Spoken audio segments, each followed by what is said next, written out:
તેમના મૃત્યુ પહેલાં મારા પિતા એક છોકરી સાથે મારો સંબંધ નક્કી કરી ગયા હતા. તેણે કહ્યું કે તારે તેની સાથે લગ્ન કરવા. તે ખૂબ જ સરસ છે, પરંતુ હું એવી વ્યક્તિ સાથે લગ્ન કરવા માંગતો ન હતો જેને હું જાણતો ન હતો. એ છોકરીનું નામ માયા હતું. જ્યારે મેં તેને જોઈ ત્યારે મને આશ્ચર્ય થયું. તે બિલકુલ સુંદર ન હતી. હા, તે જોવામાં પાતળી હતી અને સારી દેખાતી હતી, પણ મેં મારી ભાવિ પત્ની વિશે જે વિચાર્યું હતું તે બિલકુલ એવી ન હતી. મને આવી છોકરીઓ બિલકુલ પસંદ ન હતી, પણ મારા પિતાની આ છેલ્લી ઈચ્છા હતી. તેથી મેં વિચાર્યું કે મારે તેમની વાત સ્વીકારવી પડશે. બધાએ કહ્યું કે તે છોકરીની પાછળ કોઈ નથી, તેથી તમે તેનો હાથ થામી લો, બાકી ભગવાન કૃપા કરશે. મેં માયા સાથે લગ્ન કર્યા અને હું તેને મારા ઘરે લાવ્યો. તેને જોયા પછી મને ખૂબ જ દુઃખ થયું, કારણ કે તેનો રંગ કાળો હતો. મેં કહ્યું, ભગવાન, તે મારી સાથે શું કર્યું? મને શાની સજા આપી? મારું ઘર નાનું હતું.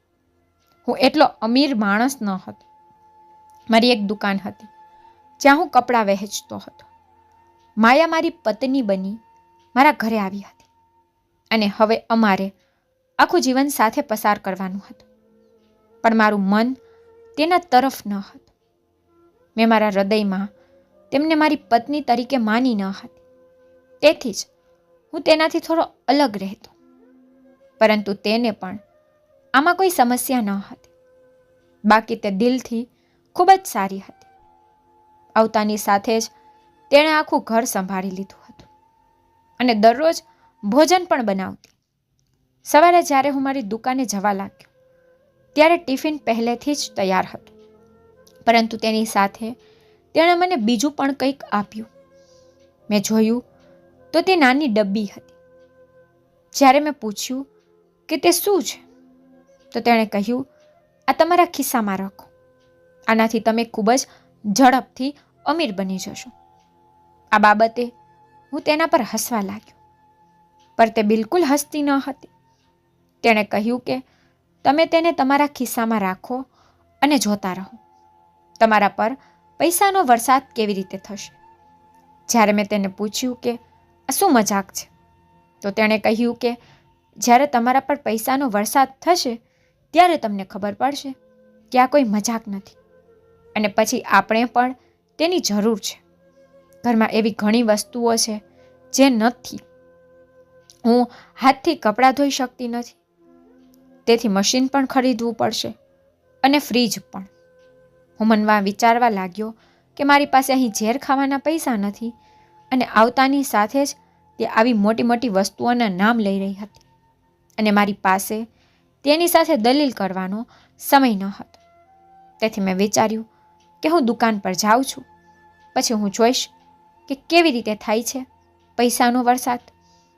મારી પત્નીના કહેવા પર આ ડબ્બી મેં ખીચામાં તો રાખી લીધી, પણ હું હજુ તેના પર હસતો હતો કે આ નાનકડા બોક્સમાં એવો કયો ચમત્કાર હતો જે મને ધનવાન બનાવી શકે.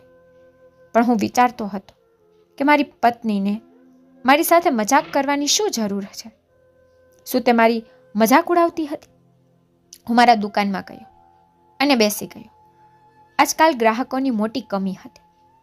ગ્રાહકો આવતા ન હતા, પરંતુ આજે સવારથી જ ગ્રાહકો આવવા લાગ્યા હતા. મને નવાઈ લાગી કે આજે બહુ મોટી વાત છે. થોડી જ વારમાં મારી દુકાન પરનો સામાન પૂરો થવા લાગ્યો, અને આજે છેલ્લા 3-4 મહિનામાં આટલો માલ ક્યારેય પૂરો થયો ન હતો.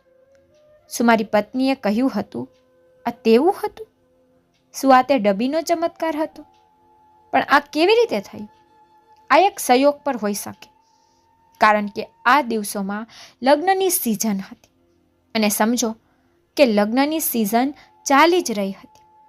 હું ઘરે આવ્યો ત્યારે મારી પત્નીએ દરવાજો ખોલ્યો, મારી બેગ લીધી અને મને પાણીનો ગ્લાસ આપ્યો.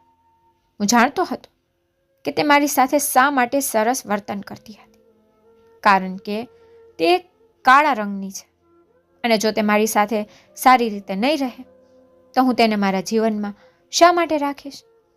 પણ મેં તેને કહ્યું કે આજે હું ખૂબ જ ખુશ છું, કારણ કે આજે મારું કામ ખૂબ સારું હતું. પણ મારી પત્નીને જોઈને મારામાં કંઈ હલનચલન ન થતી. તે ઘરના બધા કામો કરતી અને સારું ભોજન પણ બનાવતી, પણ તે બાથરૂમમાં ઘણો સમય લગાવતી. તે બાથરૂમમાં જતી તો એવું લાગતું હતું કે તે અંદર સૂઈ ગઈ છે. તેનો અવાજ દઈને જ બોલાવવી પડતી હતી. હજુ સુધી હું એ શોધી શક્યો ન હતો કે મારા બાબાએ આ છોકરીને ક્યાં જોઈ હતી અને તેની સાથે મારો સંબંધ કેમ બાંધવા માંગતા હતા. તેને કહ્યું હતું કે મારું આ દુનિયામાં કોઈ નથી. મેં પૂછ્યું કે તું ક્યાં રહેતી હતી? તો તેણે કહ્યું કે હું મારા કેટલાક સંબંધીઓના ઘરે રહેતી હતી, પણ હવે મારો તેમની સાથે કોઈ સંબંધ નથી, કારણ કે તે સારા લોકો નથી. મને આશ્ચર્ય થયું કે જ્યારે તે તેમની સાથે રહેતી હતી ત્યારે તેઓ સારા હતા, હવે તેઓ સારા કેમ ન હતા? અમારે એક ઘરમાં રહેવું હતું, તેથી અમે ધીમે ધીમે એકબીજાની નજીક આવવા લાગ્યા. પરંતુ હું તેના પ્રેમમાં ન હતો અને કદાચ આ બનવાનું પણ ન હતું. પણ મેં વિચાર્યું હતું કે મારી પત્ની ગમે તે હશે, હું તેને પ્રેમ કરીશ. મને લવ મેરેજનો શોખ હતો, પણ એવું ન થયું. મારી પત્ની માયા જ્યારથી મારા જીવનમાં આવી હતી, મારી સાથે માત્ર એક જ સારી વાત થઈ હતી કે જ્યારથી મેં તેના દ્વારા આપવામાં આવેલ ડબ્બી મારા ખિસ્સામાં રાખવાનું શરૂ કર્યું, ત્યારથી દરરોજ નવા ગ્રાહકો મારી દુકાન પર આવવા લાગ્યા અને વધુ ઓર્ડર આપવા લાગ્યા. હું મારી પત્નીને આ કહેવા ઈચ્છતો ન હતો, પણ તેણે જે કહ્યું તે સાચું પડ્યું હતું. જ્યારે મેં તેને પૂછ્યું કે તે ડબ્બી અંદર શું રાખ્યું છે, તો તેણે કહ્યું, તે પૂછશો નહીં અને તેને જોવા માટે પણ ખોલશો નહીં તો પૈસા આવવાનું બંધ થઈ જશે. હું આશ્ચર્યચકિત થઈ ગયો અને વિચાર્યું કે તે સારું છે કે મેં હજી સુધી તેને ખોલી નથી. જ્યારે એકવાર મેં વિચાર્યું હતું કે હું તેને ખોલી અને જોઈશ કે તેની અંદર શું છે. જ્યારે મેં તેને પૂછ્યું કે તને આ ડબ્બી ક્યાંથી મળી, કારણ કે કામ કરે છે, તો તેણીએ કહ્યું કે હું પહેલેથી જ જાણું છું કે આ કામ કરશે, તે કામ ન કરે એવું થઈ જ ન શકે. મેં તેને વાત કરતાં કહ્યું કે તું આખો દિવસ ઘરમાં કંટાળી નથી જતી, તારા કોઈ તો સંબંધી હશે, કોઈ દિવસ અમે તેના ઘરે જશે. જોકે મેં તને પહેલી વાર આવું કહ્યું હતું, પરંતુ તે આ બાબતે આ રીતે ગુસ્સે થવા લાગી, જેમ કે હું દરરોજ આ વિશે વાત કરું છું. તેણે કહ્યું કે તમે મારા સંબંધીઓની આટલી ચિંતા કેમ કરો છો? કોઈ નથી, આ દુનિયામાં હું એકલી છું. મારે તમને કેટલી વાર કહેવું પડશે કે પછી તમે મારા વિશે પૂછપરછ કરવા માંગો છો, કે તે જાણવા માંગો છો કે લગ્ન પહેલાં હું શું કરતી હતી? મેં તમને પહેલાં ક્યારેય પૂછ્યું નથી કે તમે ભૂતકાળમાં શું કરતા હતા, અને દરેકનો ભૂતકાળ હોય છે. મેં તમને આ વિશે પૂછ્યું છે? તેણે તો મને ચૂપ કરી દીધો. મારે હવે કંઈ બોલવા બચ્યું જ ન હતું. મેં કહ્યું કે અરે હું તો આમ જ કહેતો હતો, કારણ કે તું એકલી છો. તેને કહ્યું બાળક થઈ જશે તો હું એકલી નહીં રહું. મેં આ બાબતે મારું મોઢું બંધ રાખ્યું, કારણ કે જો હું તેની સાથે બરાબર રહેતો હોત ત્યારે અમારા ઘરે બાળક થાત. મને તે પસંદ જ ન હતી. તેનો ચહેરો કાળો હતો. મેં તેના માટે કોઈ ક્રીમ લાવવાનું વિચાર્યું, જે ચહેરા પર લગાવવામાં આવે તો તે થોડી ગોળી થઈ જાય.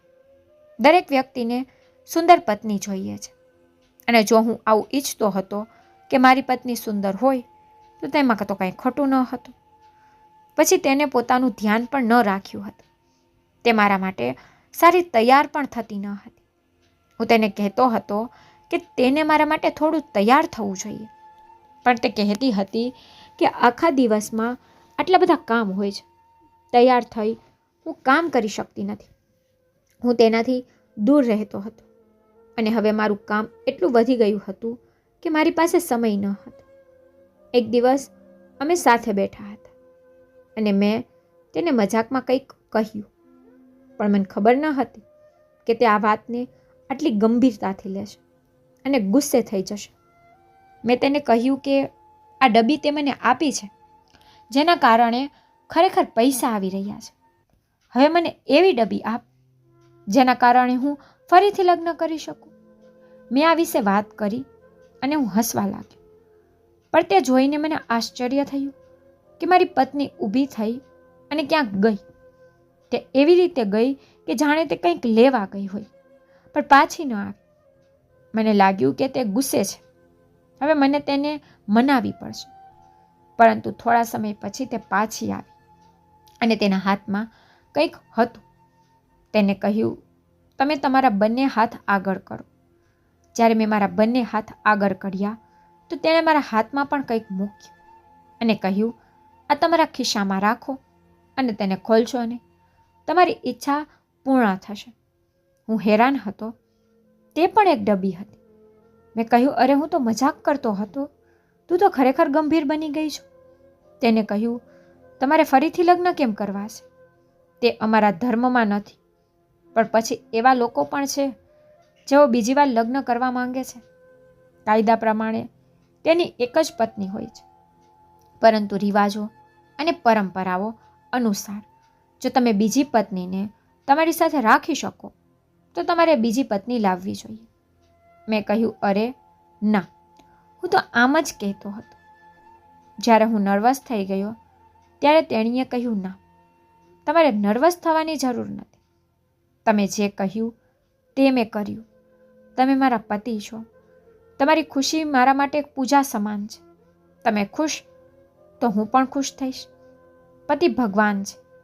મેં વિચાર્યું કે મારે આ બાબતને અહીં છોડી દેવી જોઈએ, ક્યાંક અમારો ઝઘડો ન થાય.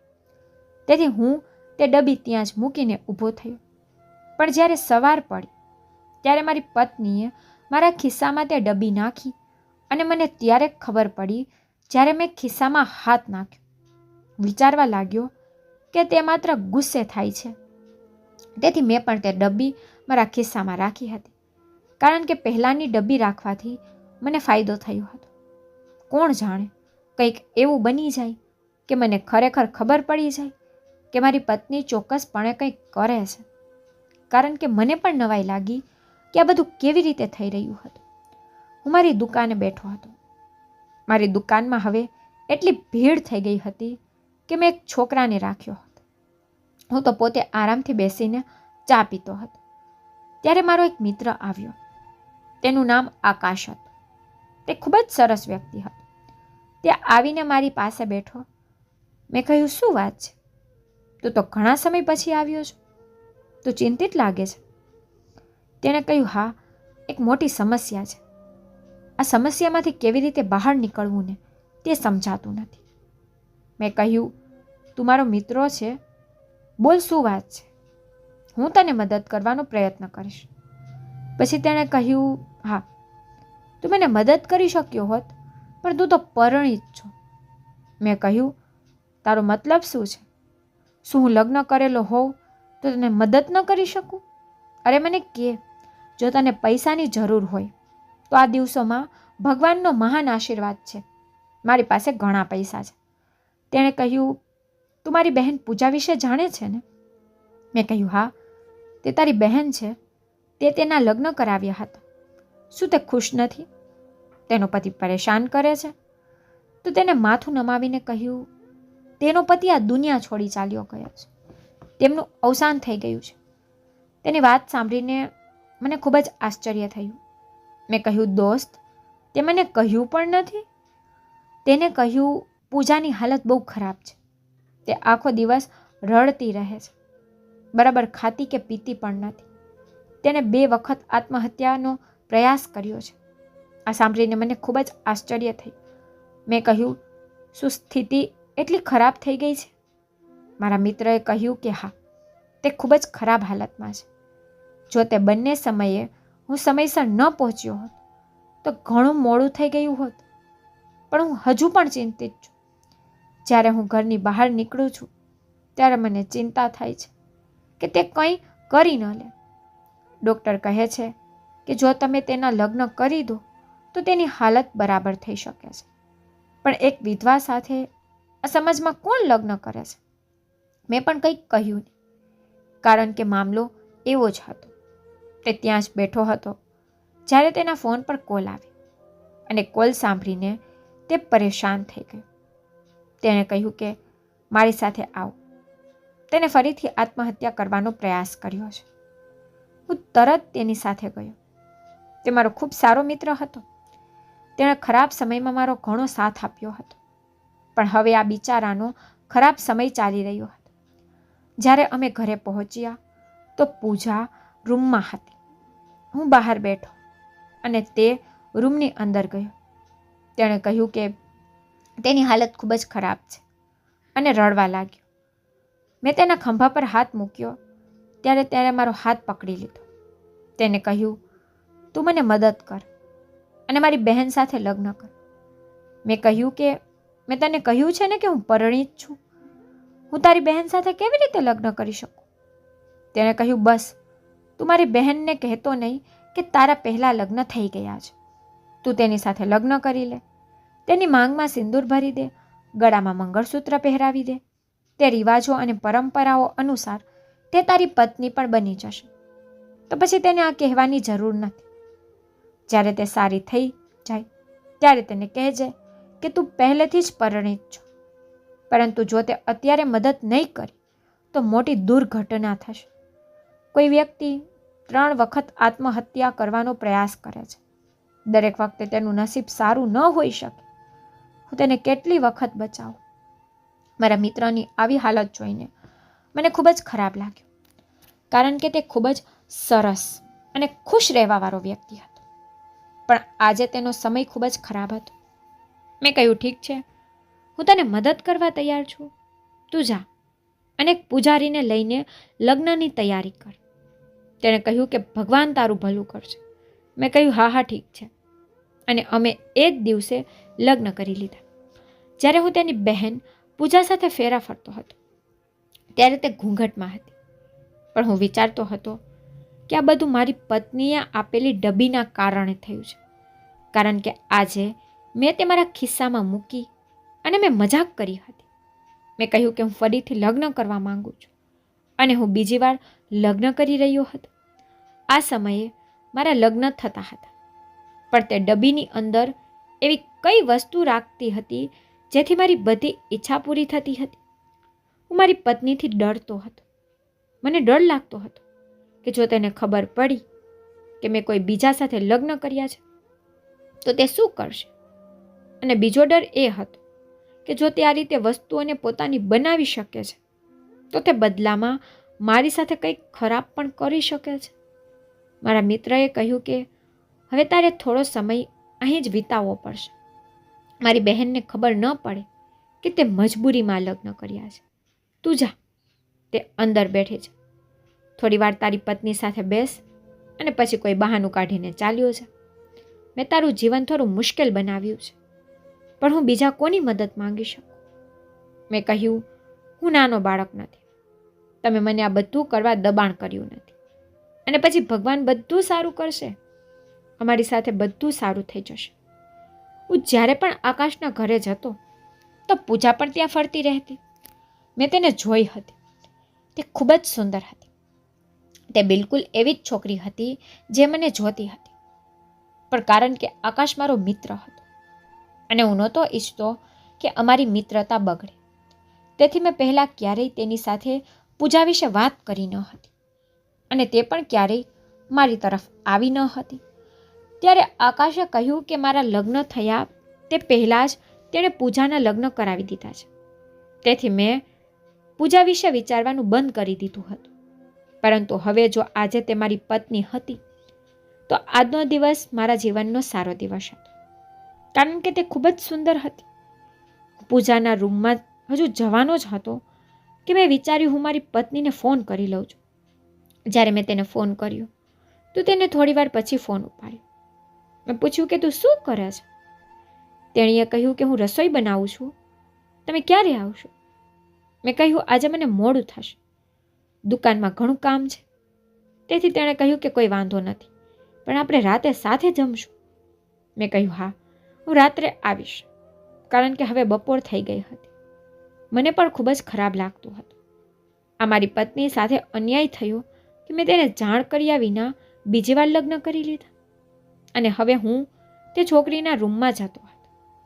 પછી મેં વિચાર્યું, આ મારું નસીબ છે. અને જો મારી પત્નીને ખબર હતી કે તે ડબ્બી પાસે જે કંઈ માંગી તે બધું થઈ જાય છે, તો તેણે તે મારા ખિસ્સામાં ન રાખવી જોઈએ. મેં તો મજાક કરી અને તેણે મને તે ડબ્બી આપી દીધી. હું હજી રૂમમાં દાખલ થયો હતો ત્યારે પૂજા જે ઘૂંઘટમાં હતી તે મારા પગ પર પડી. મેં કહ્યું, અરે તમે શું કરો છો? પછી તે કહેવા લાગી, તમે મારા ભગવાન છો, તમે મને છોડીને જશો નહીં.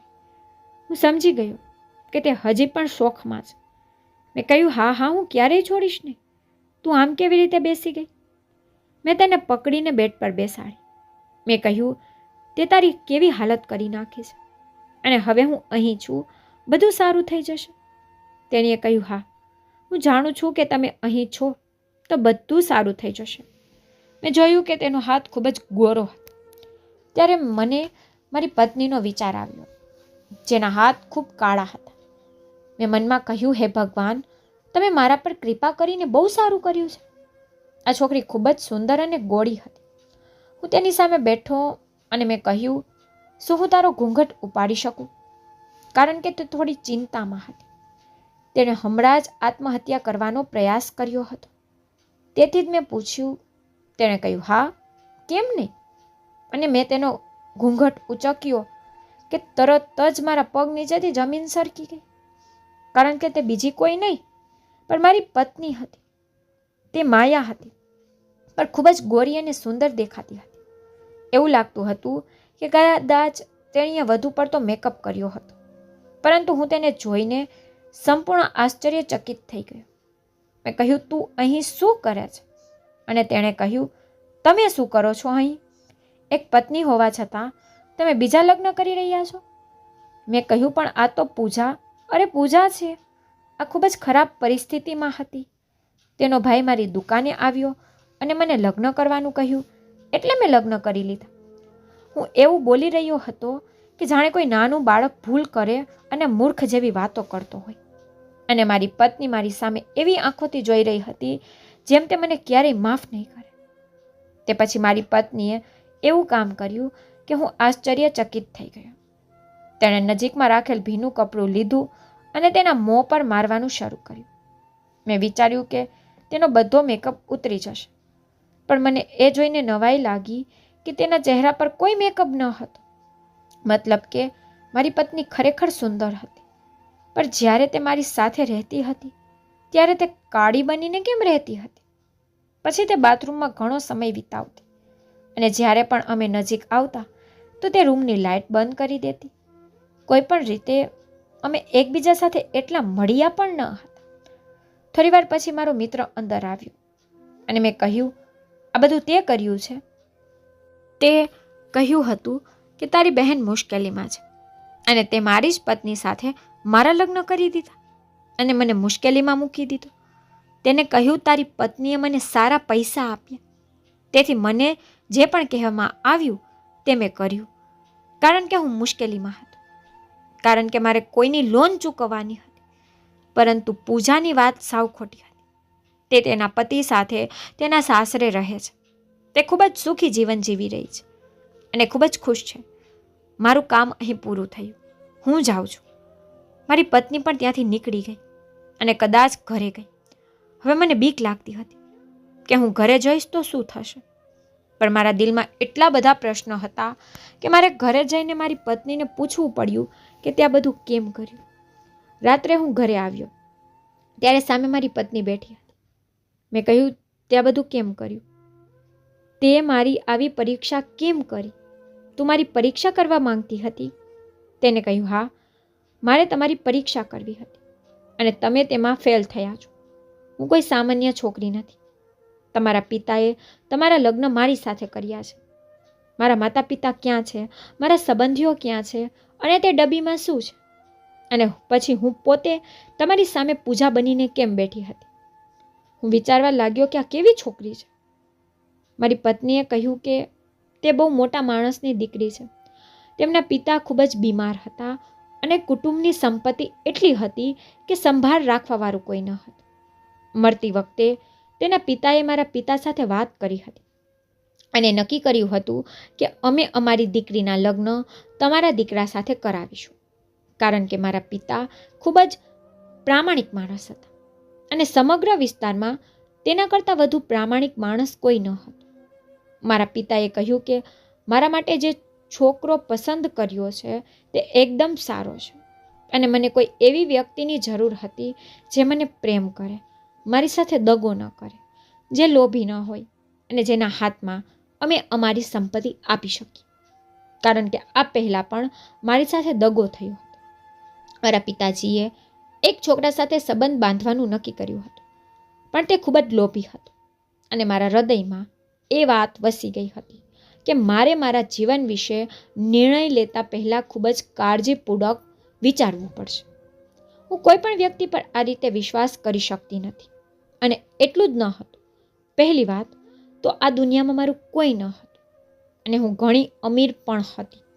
હું ખૂબ જ વધુ સુંદર હતી, મારી પાસે ઘણા પૈસા હતા અને મારા માથા પર કોઈનો હાથ ન હતો. હું સમાજમાં એકલી હતી. મારે તમારી પરીક્ષા લેવાની હતી અને તમારી પરીક્ષા કરવા મેં તમારી સાથે જૂઠું બોલ્યું અને મારો દેખાવ કાળો રાખ્યો, જેથી તમે મારી સાથે જે રીતે રહો તે તમારું સાચું વર્તન હોય. એવું ન થાય કે તમે આ વિચારો અને મારી સાથે સારી રીતે જીવો કે તેની પાસે ઘણા પૈસા છે, આ ખૂબ જ સુંદર છે. પરંતુ આ કિસ્સામાં હું ચોક્કસપણે કહેવા માંગુ છું કે મારા પ્રત્યે તમારું વર્તન ખરાબ ન હતું, સારું હતું. તમે મારી સાથે સારી રીતે રહેતા હતા, પણ હું એ જોવા માંગતી હતી કે તમે કેટલા લોભી છો. એટલે મેં જાણી જોઈને મારી કંપનીમાં કામ કરતા લોકોને તમારી દુકાને મોકલવાનું શરૂ કર્યું, જેથી તમારી પાસે પૈસા આવે અને મને ખબર પડે કે તમે મારી સાથે કેવું વર્તન કરો છો. પણ પૈસા આવવા છતાં પણ તમારું વર્તન મારી સાથે સારું હતું. હવે મને એવું લાગવા લાગ્યું કે મારે તમારા હાથમાં મારો કારોબાર આપી દેવો જોઈએ. પણ એકવાર તમારી નિયત તપાસવા માટે મેં તમારા શ્રેષ્ઠ મિત્ર સાથે વાત કરી. તમારા ઘરમાં એક ડાયરી પડી હતી જેમાં કોઈનો નંબર લખ્યો હતો અને તેમાં લખ્યું હતું કે મારો આ મિત્ર મારા ભાઈ જેવો છે. જ્યારે મેં તેને ફોન કર્યો ત્યારે તે પહેલેથી જ ઊંડી મુશ્કેલીમાં હતો. મેં કહ્યું હું તમને ઘણા પૈસા આપીશ, પણ તમારે મારું એક કામ કરવાનું છે. અને મેં જ્યારે તેને બધું કહ્યું તો તેણે કહ્યું કે હું એકદમ સાચું કરી રહી છું, મારે પણ એવું જ કરવું જોઈએ. તેને તેની બહેન વિશે ખોટું કહ્યું અને તમે તરત જ ફરીથી લગ્ન કરવા તૈયાર થઈ ગયા. આનો મતલબ આ બાબતમાં તમે નબળા નીકળ્યા અને મારે તમારાથી બચીને રહેવું પડશે. આ સાંભળીને હું ચોંકી ગઈ. મેં મારી પત્નીને કહ્યું, જો તું મને દગાબાજ સમજે છે તો તું પણ દગાબાજ જ છો. તે મારી સાથે ખોટું કર્યું. મારી જગ્યાએ બીજું કોઈ હોત તો તેણે એવું જ કર્યું હોત. એક માણસની નિયત હોય છે, તેને માત્ર સુંદરતા જ ગમે છે, સુંદર છોકરીઓ ગમે છે. હવે તું આવું ના કર. અને જો મેં તારી સાથે લગ્ન કર્યા તો તને છોડવાનો તો ન હતો, અને આ લગ્ન મેં કાયદેસર રીતે કર્યા હતા. હું તને ક્યારેય નહીં છોડું. સુંદર છોકરીઓ કોને ખરાબ લાગે છે? પરંતુ મેં ક્યારેય તારી સાથે કોઈ ખરાબ લાગણી નથી રાખી, કંઈ ખરાબ કર્યું નથી. તેને કહ્યું, મારાથી દૂર તો રહેતા હતા ને?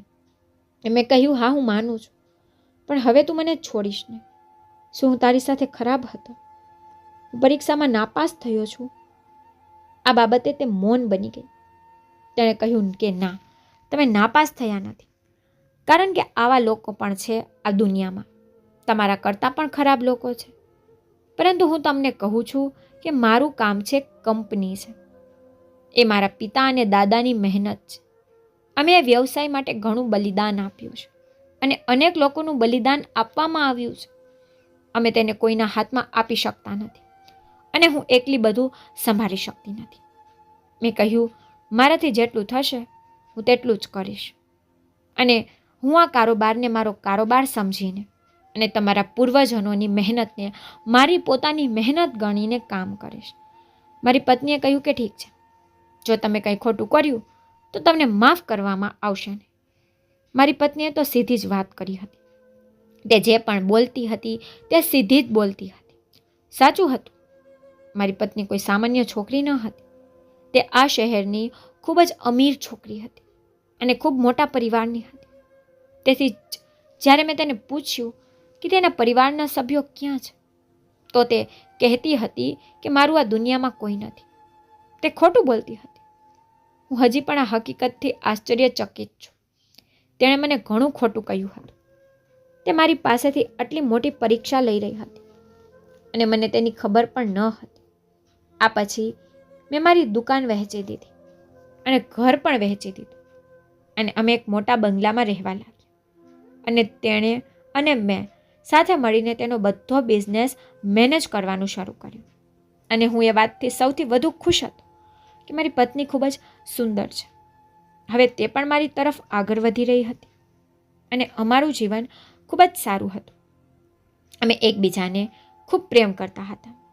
મારી પાસે દુનિયાની દરેક વસ્તુ હતી, પણ એ વિચારીને મને હજુ પણ હેરાનગી થાય છે કે સારું થયું જો મેં તેની સાથે કંઈ ખરાબ ન કર્યું. જો મેં તેને કંઈક ખરાબ કહ્યું હોત તો તે મને આકાશથી ઉપાડીને જમીન પર ફેંકી દેત અને તે કરી શકત. તેને રોકવા માટે કોઈ ન હતું. પરંતુ હું નસીબદાર હતો. તમે લોકો મને કહો કે મારા જીવનની વાત સાંભળીને તમને કેવું લાગ્યું? શું તમને લાગે છે કે મારું નસીબ સારું હતું? આ બધું મારી પોતાની કારણે થયું, કારણ કે મારી પત્નીને મને સારી લાગતી ન હતી, પરંતુ હું તો પણ તેની સાથે રહેતો હતો.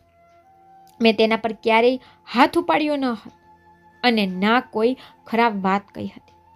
કદાચ તેથી જ મને ઘણું મળ્યું, કારણ કે આજે મને કોઈ વસ્તુની કમી નથી અને મારી પત્ની પણ મને ખૂબ પ્રેમ કરે છે. અમે બંને એવું જીવન જીવીએ છીએ જેમ કે અમે બંને સપનામાં પણ કલ્પના કરી ન હતી. આ જીવન બહુ અજીબ છે.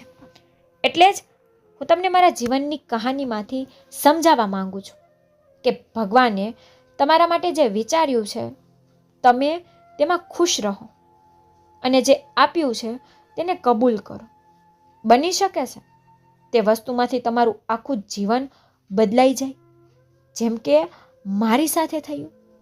જો તમને મારી સ્ટોરી પસંદ આવી હોય તો લાઈક, શેર, સબસ્ક્રાઈબ જરૂરથી કરજો અને મારી સ્ટોરી કેવી લાગે છે તે મને કમેન્ટમાં જરૂરથી કહેજો. Thank you.